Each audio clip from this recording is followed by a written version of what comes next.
오늘 우리에게 주시는 하나님 말씀 히브리서 5장 12절에서 14절까지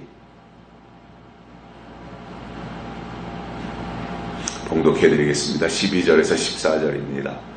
때가 오래므로 너희가 마땅히 선생이 될 터인데 너희가 다시 하나님의 말씀의 초보가 무엇인지 누구에게 가르침을 받아야 할 것이니 젖이나 먹고 단단한 식물을 못 먹을 자가 되었도다. 대저 젖을 먹는 자마다 어린아이니 의의 말씀을 경험하지 못한 자요.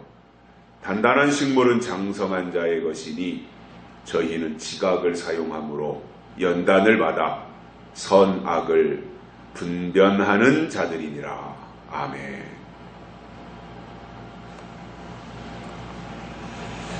한 주간 동안 잘 지내셨죠? 옛날에 살았던 사람들은 지구가 네모졌다고 생각하고 살았습니다. 그러면 네모졌다는 것과 둥글다는 것의 차이가 뭐냐면 지구가 네모졌다고 생각을 하기 때문에 바다에 나가서 고기를 잡을 때도 멀리 나갈 수 없었어요. 그리고 육지 근처에서 맴돌며 어업 활동을 하다가 다시 육지로 돌아오는 일의 반복이었던 것입니다. 왜냐하면 네모졌다고 생각을 했기 때문에 멀리 나가면 천길 낭떠러지라고 생각을 하는 거지요. 그런데 이 생각을 깨부수는 계기가 됐던 것이 기원전 384년 전에, 그러니까 예수님 오시기 전에 아리스토텔레스라고 하는 사람이 그리스의 철학자이면서 또 과학자, 그때 당시에 뭐 여러 가지 아주 다재다능했던 사람이 있었어요. 유명한 플라톤의 제자였는데 그가 최초로 지구가 둥글다 이 주장을 했어요. 그래서 그가 뭐 그때는 지금처럼 줄자가 있었던 것도 아니고 무슨 측량할 수 있는 장비가 있었던 것도 아니고 일정한 구간을 정해서 보폭으로 재가지고 지구의 크기도 어느 정도 말했고 그리고 둥글다라고 하는 주장을 기록상으로 보면 가장 먼저 한 사람이라고 이렇게 되어 있습니다. 그런데 그의 주장이 사실이잖아요. 사실 지구가 둥근 게 맞잖아요. 지구가 둥근 지구를 둥글다라고 말을 했어요. 그리고 그게 사실이에요. 사실이니까 그게 진리였어요. 그 당시에.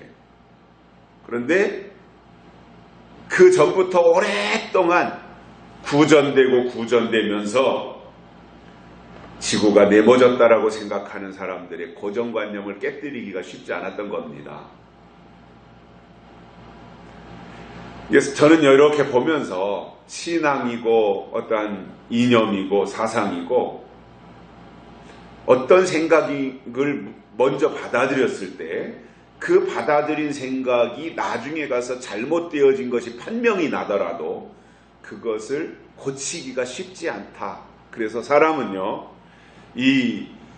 어떠한 생각을 먼저 받아들이느냐, 옳은 생각을 받아들이느냐, 틀린 생각을 받아들이느냐, 이 부분이 참 중요하다라고 생각을 해요. 그래서 종교라고 하는 것도, 우리 신앙이라고 하는 것도 바른 신앙을 받아들이는 것이 그렇기 때문에 참 중요하다라고 보는 거예요. 바리새인들이 예수님 오신 이후에도 그들의 고정관념에서 탈피하기가 쉽지 않잖아요.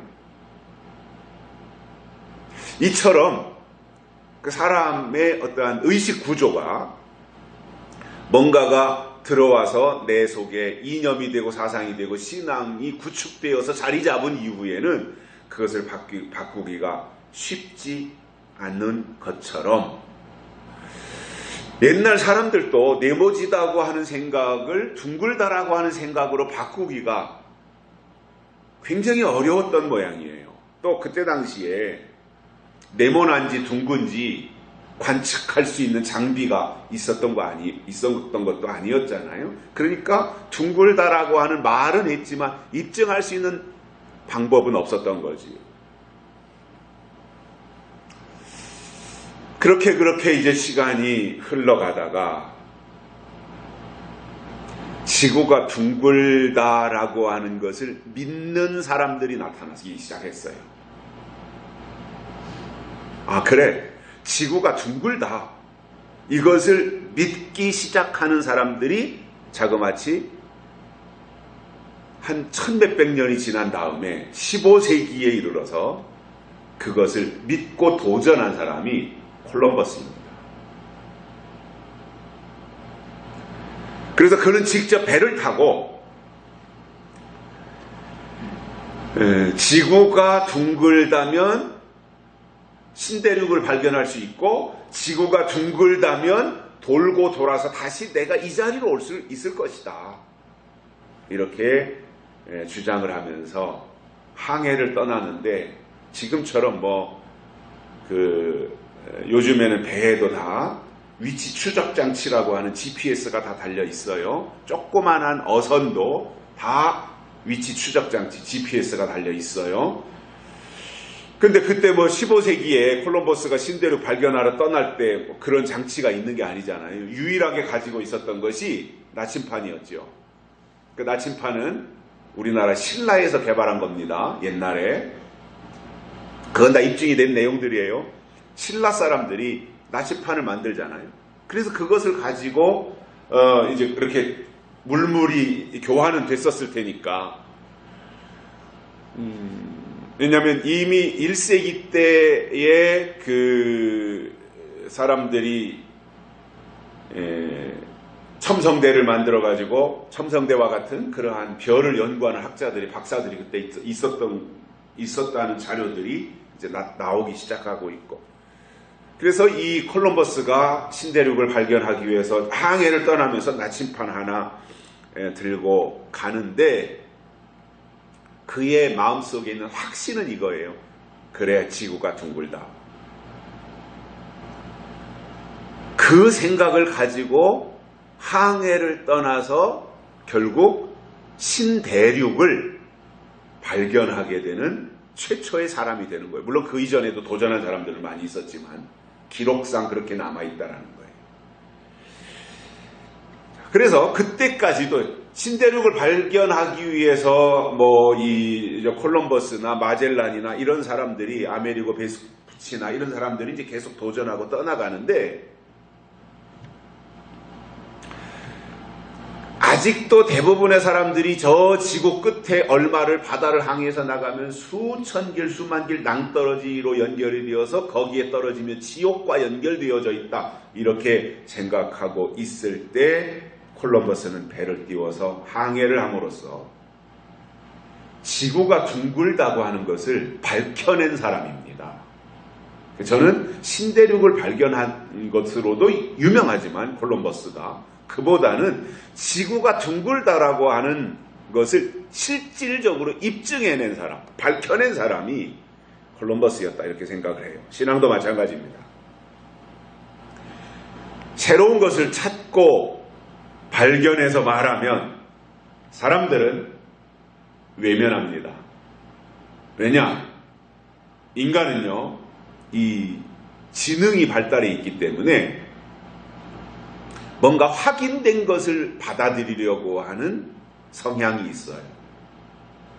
확인된 것에 대해서 믿으려고 하는 성향이 있다라는 거예요.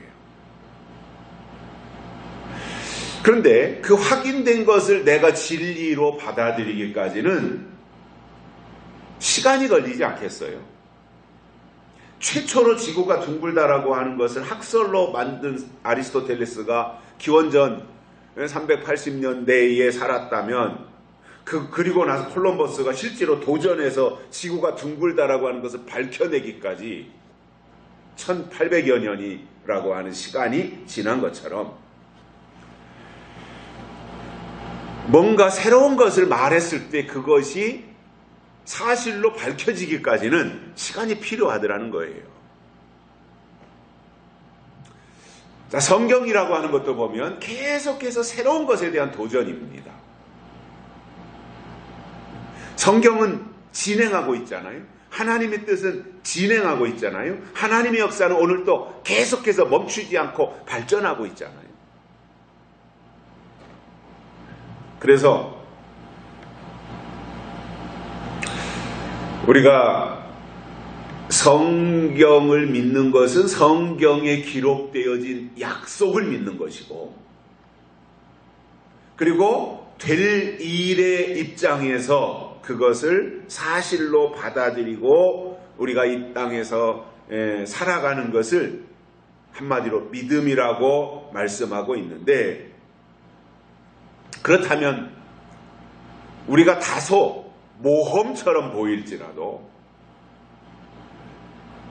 다소 사람들이 볼 때는 저건 불합리하다라고 생각될지 모르겠지만, 그러나 그것이 성경을 근거로 해서 나온 사실이라면, 아직 그것이 증명되지 않았다고 할지라도 콜럼버스 같은 제2의 사람이 되어서 계시록에서 말씀하는 새하늘과 새 땅을 발견하는 일에 도전하자 말입니다. 아직 학설이 나오지 않았다면 도전하는 것이 무모할지 모르지만, 그 학설이 나와서 계속해서 그것이 뒷받침되어지는 내용이 지구가 둥글다 이러한 이야기들이 계속해서 그 뒤로 이어서 나오지 않았겠습니까? 그리고 그것을 받아들이고 밝혀낸 사람이 콜럼버스 때에 가서 밝혀졌다라고 한다면, 지금도 우리가 성경의 약속을 근거로 해서 예수님이 다시 오신다라든가 새하늘과 새 땅이 이 땅이 이루어진다라고 하는 것을 우리가 성경을 근거로 받아들였다면, 제2의 콜럼버스가 되어서 그것을 밝혀내는 사람이 되자라는 말씀이에요. 또 한 가지, 약속에 대한 믿음과 도전뿐만 아니라 믿음은 살아있는 것이기 때문에 계속해서 성장해야 합니다. 이 땅에 살아있는 모든 것은 성장해요. 그래서 어느 절정까지 성장했다가 성장을 멈추고 유지의 기간을 거친 이후에 그때부터 이제 퇴행을 하는 거죠. 퇴보를 하는 거죠. 그래서 살아있는 모든 것은, 그것이 식물이 되었든 동물이 되었든 사람이 되었든 성장하게 되어 있습니다. 그런데 성장하기 위해서 반드시 필요한 조건이 한 가지가 있어요. 그게 뭐냐? 먹어야 할 양식이라는 거예요.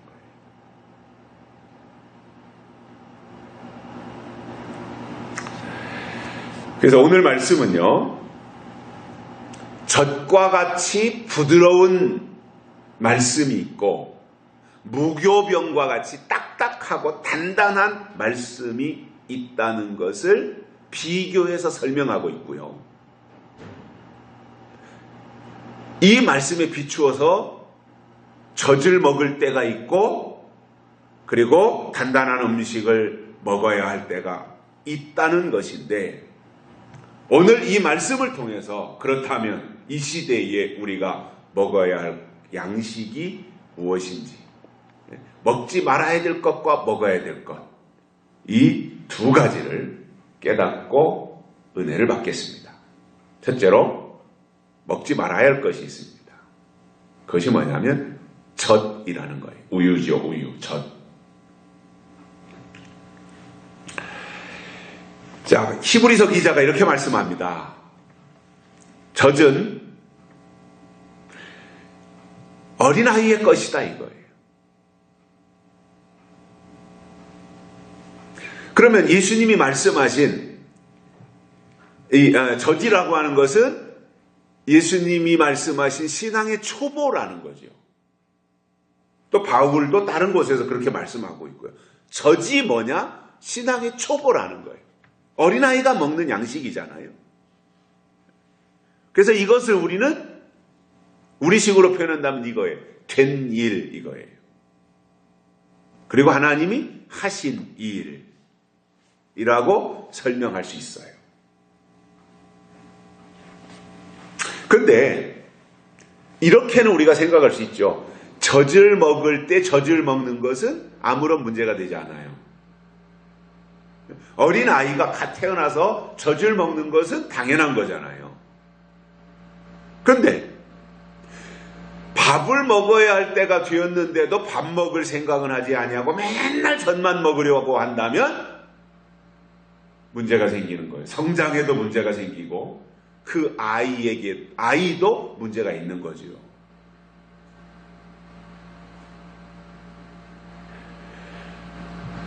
이 부분을 지적한 거예요.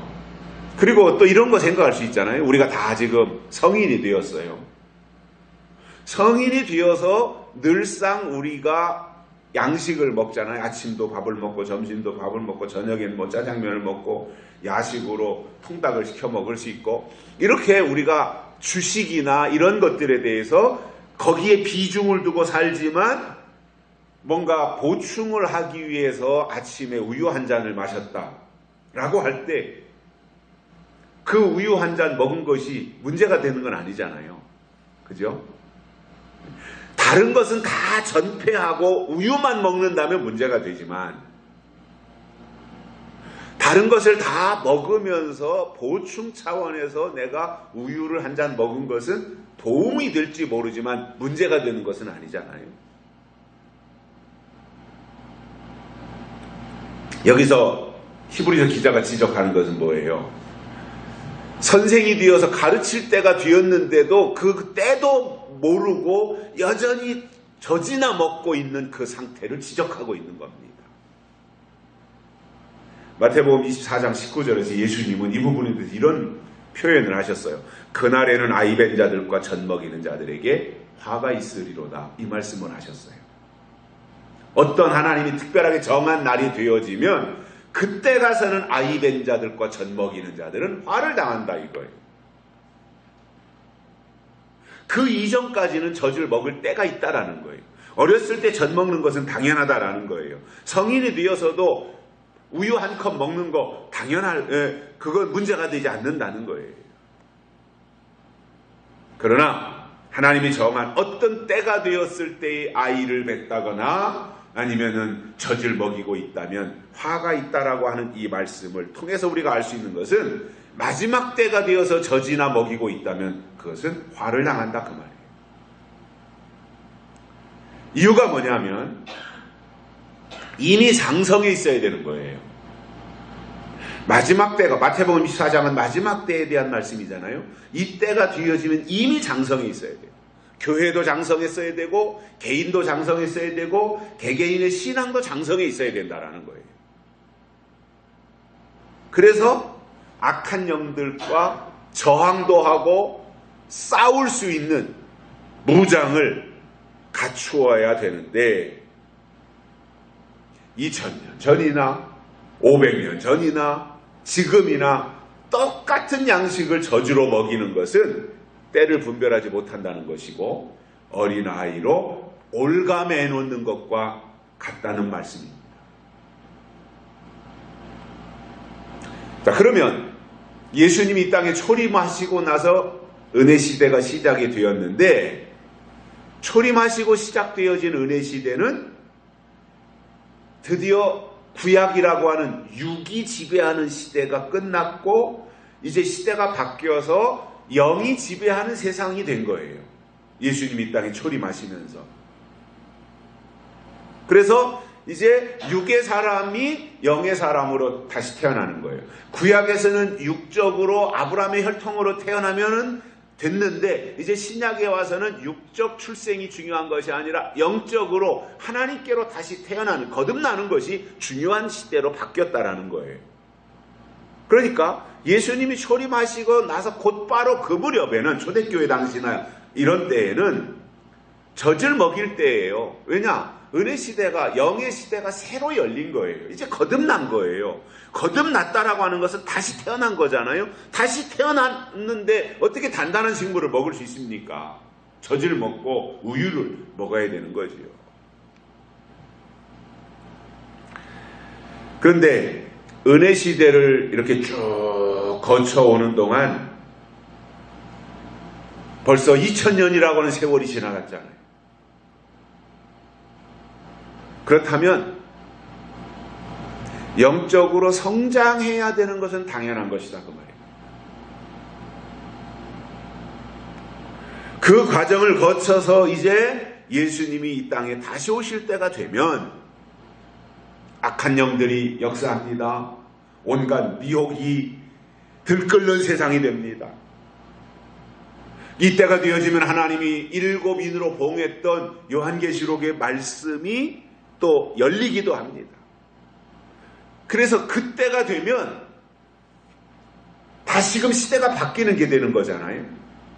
그러면 하나님이 7인으로 봉하셨다가 열어주시는 계시록의 그 말씀을 양식으로 먹고 그리고 신앙이 더 단단해지고 신앙이 더 견고해져서 마지막 나타날 미혹을 뿌리쳐야 되고 그리고 환난을 이길 수 있는 사람으로 만들어져야 하는데 맨날 젖이나 먹고 있으니 젖이나 먹고 있는 그가 그리스도의 신부가 될 수 있겠으며 젖이나 먹고 있는 그 어린아이가 하나님의 군대가 되어서 악한 영들과 싸울 수 있겠느냐 그 말이에요.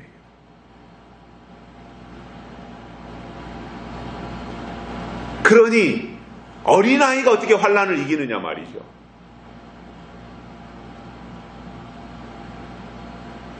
자, 예수님께서 말씀하신 마태복음 24장에서 두 가지 의미를 볼 수 있는데 하나는 아이 벤 자들에게 화가 있다 이렇게 말씀하셨어요. 예수님이 다시 오실 때가 가까워지는 그때에 아이 벤 자들에게 화가 있다.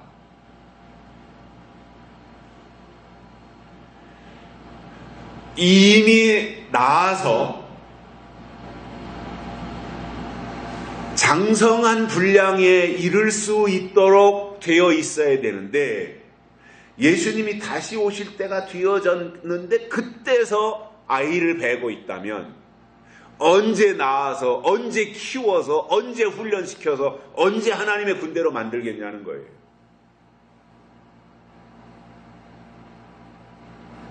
그래서 계시록 12장에 나오는 해를 입은 여자처럼 이미 남자아이를 낳아서 용을 이기고 사탄의 머리통을 박살낼 수 있을 정도로 장성해 있어야 하는데 때를 모르다 보니까 예수님이 다시 오시는 그때가 되어서 재림신앙을 잉태한다면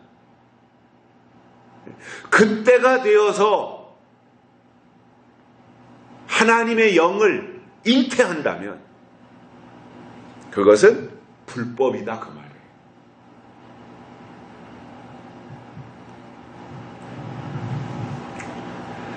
또 한 가지 젖을 먹이는 자들에게 화가 있다 이렇게 말씀하셨는데 젖은 초보신앙이라고 말씀을 드렸어요.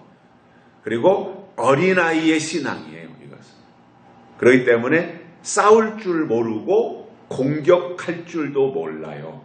그냥 본능만 가지고 있는 정도에 불과한 거예요. 하나님은 절대 이 상태를 원치 않으세요. 본능적으로 하나님을 알고 있는 그 상태를 하나님이 원하시는 건 아니에요. 본능적으로 아는 단계를 넘어서 정말 지식적으로 하나님을 알고 인격적으로 하나님을 알고 이론적으로 하나님을 알고 그리고 내가 영적으로 하나님을 알고 그리고 그 하나님과 만나서 하나님의 모든 것을 알고 하나님의 깊은 것까지도 통찰할 수 있는 통달할 수 있는 그러한 사람이 되기를 하나님은 우리에게 원하고 계시다라는 겁니다.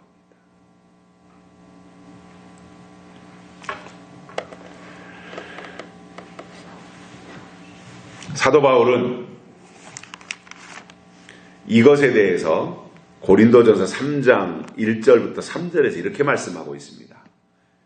형제들아, 내가 신령한 자들을 대함과 같이 너희에게 말할 수 없어서 육신에 속한 자 곧 그리스도 안에서 어린 아이들을 대함과 같이 하노라. 너희들이 아직 영적으로 성장하지 못했기 때문에 신령한 자들을 대하는 것처럼 너희들에게 다 그렇게 말할 수 없고, 어린애 다루듯이 내가 너희에게 말할게. 내가 너희를 젖으로 먹이고 밥으로 아니하였노니 이는 너희가 감당치 못하였음이거니와 지금도 못하리라. 단단한 밥을 주면 너희가 감당 못하니까 그렇게 하지 못하고 젖을 줄 수밖에 없었다. 이게 초대교회의 모습이에요. 사도 바울이 고린도 교회에 지금 그렇게 말하는 거예요. 너희가 아직도 육신에 속한 자로다. 너희 가운데 시기와 분쟁이 있으니 어찌 육신에 속하여 사람을 따라 행함이 아니리요. 이렇게 말씀하면서 어린 아이를 대하듯이 고린도 교회 성도들에게 다가갈 수밖에 없었던 그 이유를 이렇게 설명을 하고 있습니다. 자, 앞에서도 말씀을 드렸다시피 어렸을 때 젖을 먹이는 것은 당연한 거예요.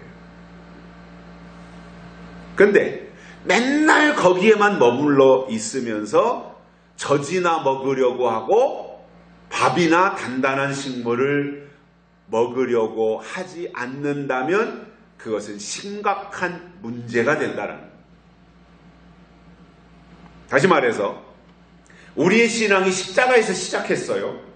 예수 그리스도의 십자가가 없었다면 우리의 거듭남도 없는 거예요. 예수 그리스도의 십자가에서 우리의 신앙이 시작했어요.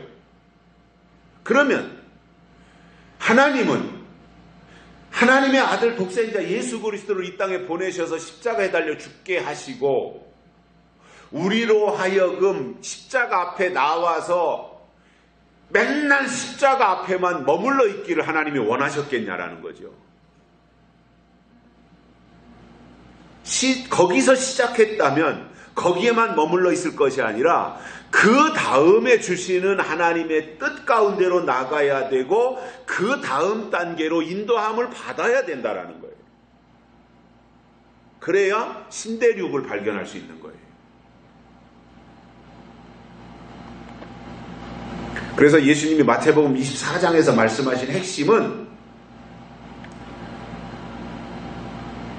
예수님이 다시 오실 때가 되어진 그 상황에서 젖을 먹이고 있다면 화를 당하는데 이 화가 어떤 화냐 하면 요한계시록 8장에서 세 가지 화를 말씀하고 있는데 화가 있으리로다 그랬죠?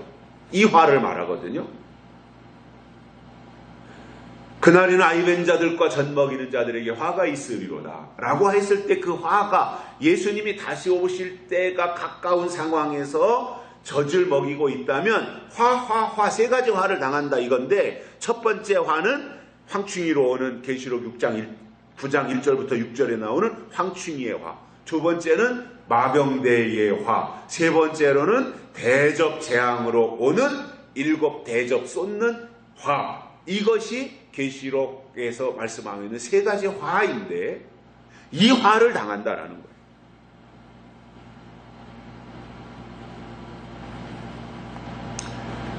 또 한 가지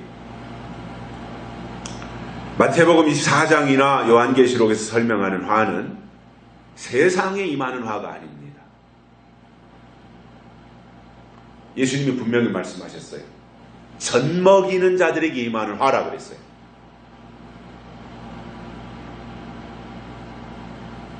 그래서 이 말은 뭐예요? 교회화예요. 예수님을 알지 못하고 믿지 아니하는 자들에게 임하는 화가 아니라 그들은 이미 심판을 받았다 그랬으니까 그 화가 아니라 젖을 먹이는 자들에게 임한 화다 이렇게 말씀하고 있어요.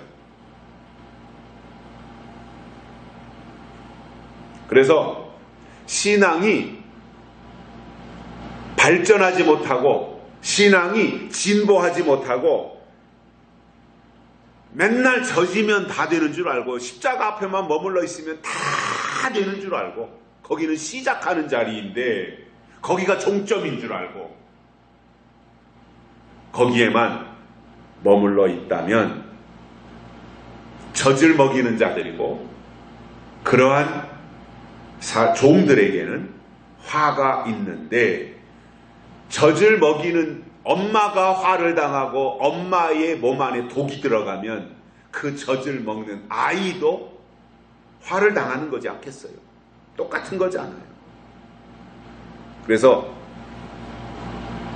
젖 자체가 죄라는 말은 아니지만 때가 바뀌고 양식이 바뀌었는데 때가 지나간 것, 그리고 유효기간이 지나간 것을 그것이 전부인 것이냐, 거기에만 매달려 있는 것은 죄가 된다, 그 말입니다. 제가 확신하기로는 젖이나 먹이는 교회는 더 이상 하나님의 교회가 아닙니다. 저는 확신합니다. 이거. 때를 모른다면 하나님의 교회 아닙니다. 지금은 젖이나 먹일 때가 아니라 영을 키우고 장성한 자의 양식을 공급해서 단단한 음식을 먹게 할 때이고, 하나님이 교회를 심판하시기 위해서 역사 속에 개입하고 계시는 시기이기 때문에 어린아이의 신앙에서 속히 벗어나고 젖 먹는 신앙에서 탈출해서 단단한 식물을 먹는 신앙으로 발전해야 된다, 그 말입니다.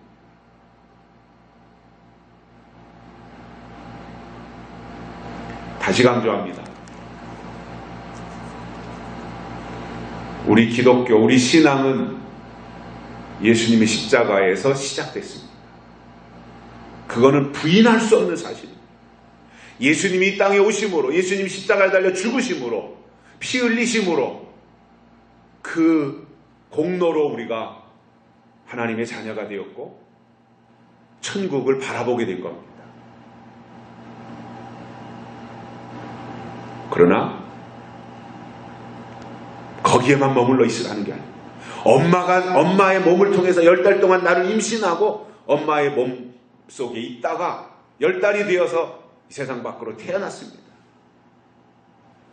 그리고 엄마의 젖을 먹습니다.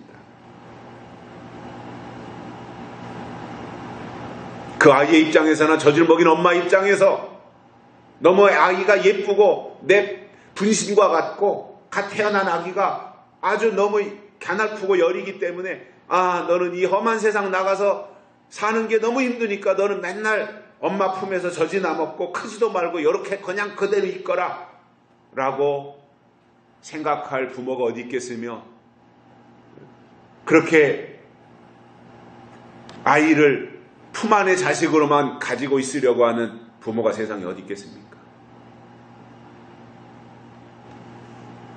오히려 강하게 키워서 세상에 나가서 세상을 극복하고 세상을 이길 수 있는 그러한 담대한 그리고 건강한 자식으로 자라나기를 바라는 것이 부모이지 않겠습니까?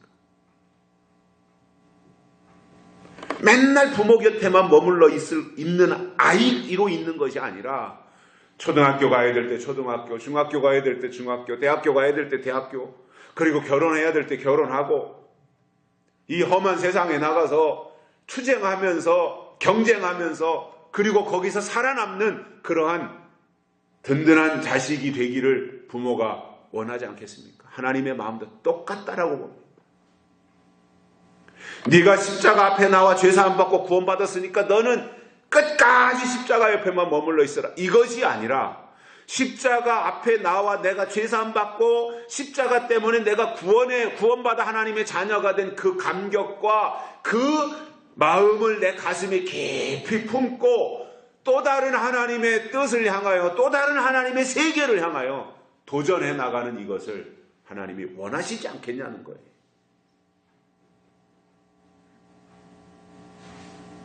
정지되어 있는 것이 아니라 계속해서 또 다른 것을 향해서 도전하고 발전해 나가는, 그것이 나의 어떤 성취를 위해서, 나의 성공을 위해서가 아니라 하나님의 뜻을 이루어드리기 위해서 성경에 기록되어진 하나님의 또 다른 뜻, 새로운 섭리를 찾아서 그것을 이루어드리려고 진행하고 발전해 나가기를 하나님이 원하시고 그 일을 위해서 하나님이 제공해 주시는 것이 단단한 식물이 아니겠냐라는 거예요.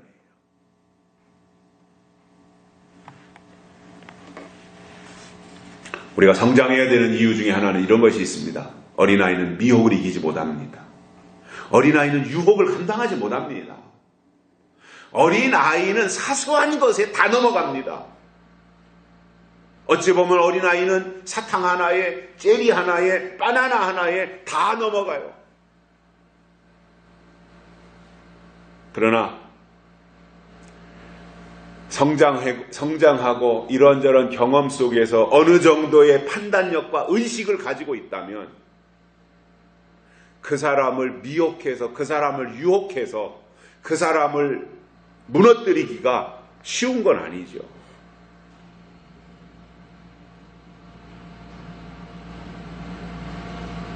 그래서 미혹을 이기지 못하면 대환란을 이기지 못합니다. 그리고 대환란을 이기지 못하면 다시 오시는 예수님을 맞이하지 못합니다. 그래서 고린도전서 13장에서 사도 바울이 말씀한 것처럼 내가 어렸을 때는 말하는 것이 어린아이와 같고 생각하는 것이 어린아이와 같았는데 장성한 사람이 되어서는 어린아이의 일을 버렸노라 이렇게 고백하잖아요. 그 상태를 말씀하는 거예요.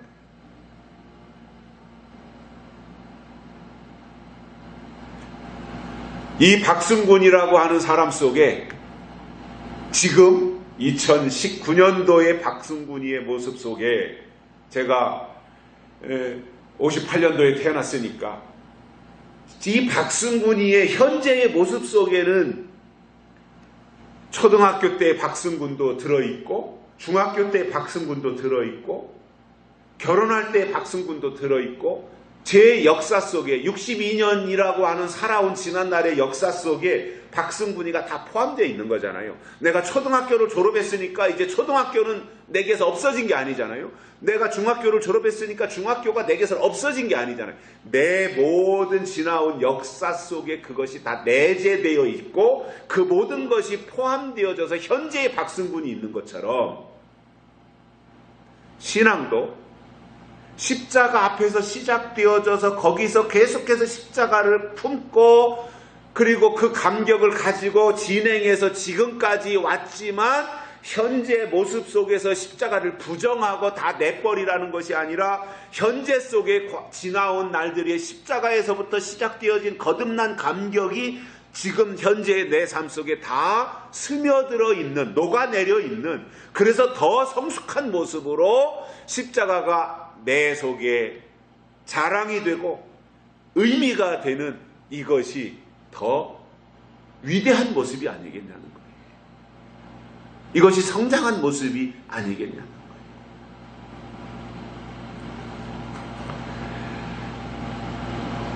두 번째로 먹어야 될 것이 있습니다. 그것은 단단한 식물입니다. 그래서 예수님의 재림을 사모하는 자들이 먹어야 될 단단한 식물이 뭐냐면 요한계시록이에요. 그것을 다른 말로 약속의 말씀이다 또는 예언의 말씀이다 이렇게 표현을 하는데 이것은 젖을 먹던 차원에서 단단한 식물을 먹는 차원으로 바뀌어져야 하는 상태를 의미합니다. 즉 젖을 먹던 어린아이의 일에서 하루빨리 어린아이의 그 상태를 버리고 좀 더 성장한 상태로 좀 더 단단한 것을 추구하면서 더 큰 모습 속에 어렸을 때에 내가 포함되어지는 그 상태를 말하는 거예요.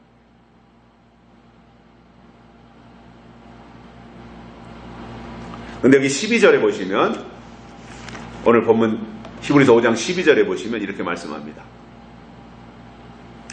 때가 오래 지났으므로 마땅히 말씀을 가르치는 자가 되어야 하는데 오히려 말씀의 초보가 뭔지 누구에게 가르침을 받아야 하는지 모르고 있다라는 지적입니다.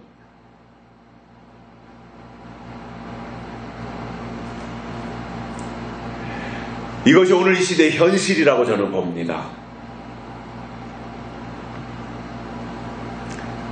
열심은 있는데 예언과 약속은 없습니다. 충성은 하는데 때는 모릅니다. 이것이 어린아이의 모습입니다.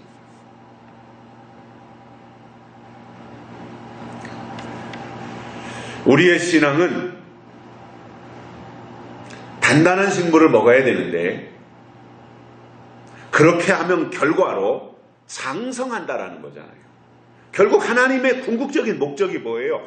어린아이 상태로 머물러 있는 것이 아니라 장성한 자가 되라는 거잖아요. 그리스도의 장성한 분량에 이르기까지 우리를 성장시키는 것이 하나님의 목적이다라는 거예요. 너희가 나보다 더 큰 일을 하리라 예수님이 말씀하셨잖아요. 그러면 우리가 영적으로 성장해야 된다는 거잖아요. 어린아이가 무슨 일을 하겠어요? 어린아이가 맨날 만화 영화나 보면서 뭐 우레맨 파이어맨 하면서 거기서 폼이나 잡고 있지, 그 어린애가 무슨 큰 일을 할 수 있겠습니까? 어린애 속에 무슨 포부가 있겠으며 어린애 속에 무슨 큰 뜻이 있겠습니까? 그런데 사춘기를 지나고 청년기를 지나면서 뭔가 이제 마음속에 정체성이 생기고 그러면서 내가 해야 될 일이 무엇이다라고 하는 그 의지가 구축이 되잖아요. 그리고 내가 앞으로 어떻게 살아가야 될 것인가에 대한 방향들이 만들어지잖아요. 그런 것처럼 뭔가 이렇게 점진적으로 발전해 나가는 그 모양새가 개인적인 그의 신앙 또는 좀 더 큰 의미로 그가 소속되어져 있는 교회, 이런 것 속에서 나타나야 되지 않냐는 거예요. 숫자적으로 늘어나는 것은 다음 문제고, 영적으로 그의 신앙이 뭔가 더 큰 하나님의 뜻을 내 속에 간직할 수 있는 상황을 만들어야 되잖아요. 제가 화요일 날 진리축제를 하면서 서두에서 그 말씀을 드렸어요. 제가 청년 때 교회 연세 드신 권사님들이 교회에다가 앞에 강대상에다가 이 꽃을 장식할 때 그때는 반드시 살아있는 꽃, 생화라고 하죠. 생화를 갖다 놔야 된다. 생화를 갖다 놔야 된다. 교회는 생화를 갖다 놔야 된다 이거예요. 물론 교회 여건상 형편상 생화를 놓을 수도 있고 조화를 놓을 수도 있다라고 생각을 하는데, 그때 당시에 그분들이 연세 드신 권사님들이 하신 말씀이 교회는 꼭 생화만 놔야 된다. 살아있는 꽃이다. 그게 뭐 살아있는지 모르겠어요. 이미 꺾인 꽃인데. 자, 그러면 이렇게 반론을 했던 거예요, 제가. 교회에는 하나님 앞에 예배 드리는 교회는 강대상에 꽃을 갖다 놓을 때도 생화를 갖다 놔야 될 정도로 살아있는 것에 대해서 중요하게 생각했다면, 한 걸음 더 나가 본질적으로 영혼이 살아있는 것에 대해서는 왜 관심을 안 가지냐 이거예요. 꽃 하나 갖다 놓는 것도 살아있는 꽃을 장식품으로 갖다 놔야 될 정도로 살아있는 것을 중요하게 생각한다면, 영혼이 살아있는 것에 대해서는 왜 관심을 안 갖냐는 거예요. 그게 훨씬 더 중요한 거잖아요. 한 송이 꽃보다 한 영혼이 훨씬 더 중요한 거잖아요.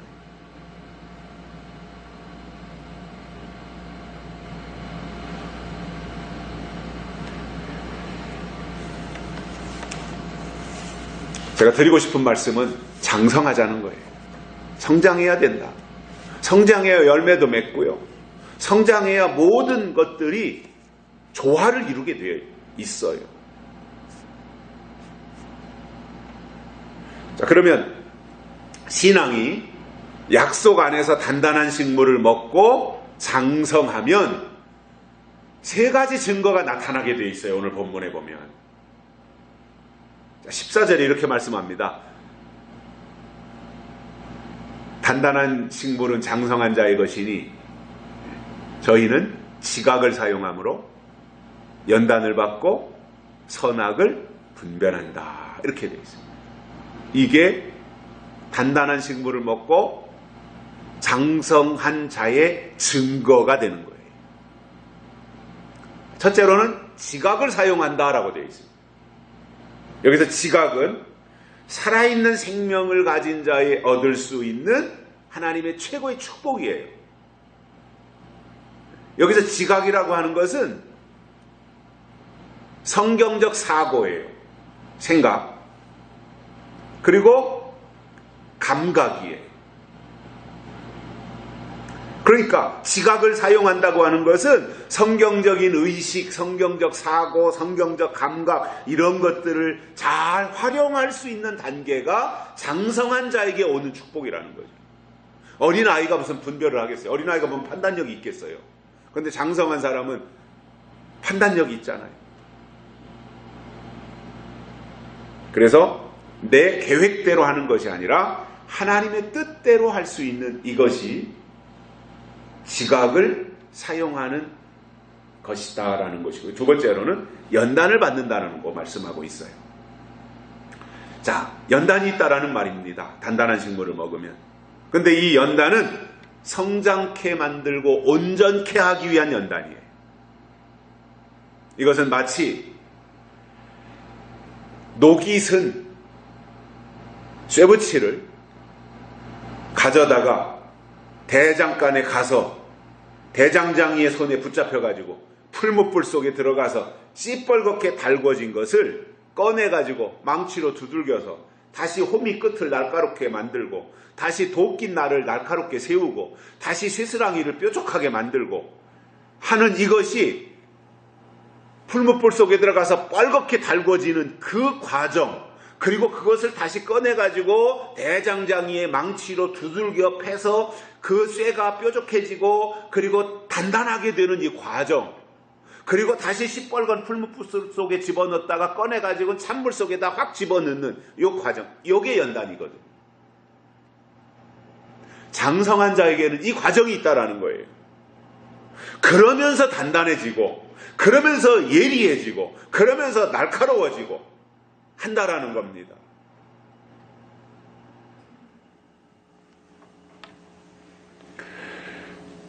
그래서 바울은 로마서에서 현재의 고난은 장차 나타날 영광과 좋게 비교할 수 없다고 고백했어요. 욥은 고난 당하기 전에는 내가 귀로 듣기만 했는데 고난을 당하고 나니까 내가 눈으로 보나이다 그랬어요. 이게 연단의 축복이에요. 오늘날 기독교는 연단을 말하지 않아요. 축복만 말해요. 그것도 변질된 축복만 말해요. 진짜 축복을 말하면 이렇게 가지 않아요. 세상적인 복은 변질된 거예요. 변장된 거예요. 그건. 위선일 수 있어요. 진짜 축복은 하늘의 복이잖아요. 신령한 복이잖아요. 교회는 하늘의 복을 바라보고 가는 거잖아요.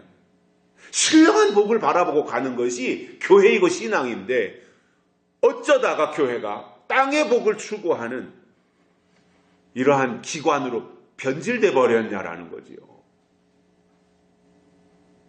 그러다 보니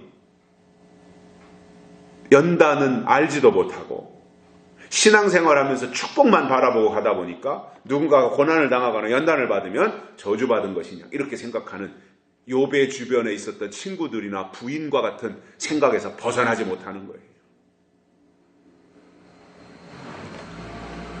세 번째로는 선악을 분별한다 이렇게 되어 있습니다. 분변입니다. 선악을 분변. 분별과 변론 두 가지를 포함해서 분변 이렇게 말했습니다. 분별은 뭔가 이렇게 분별해낼 때 그냥 분별인데 분변은 분별하고 변론까지 하는 더 위대한 것을 이렇게 표현하고 있어요. 여기서 분별이라고 하는 것은 선과 악을 분별하는 거죠. 거짓과 진실을 분별하는 거죠.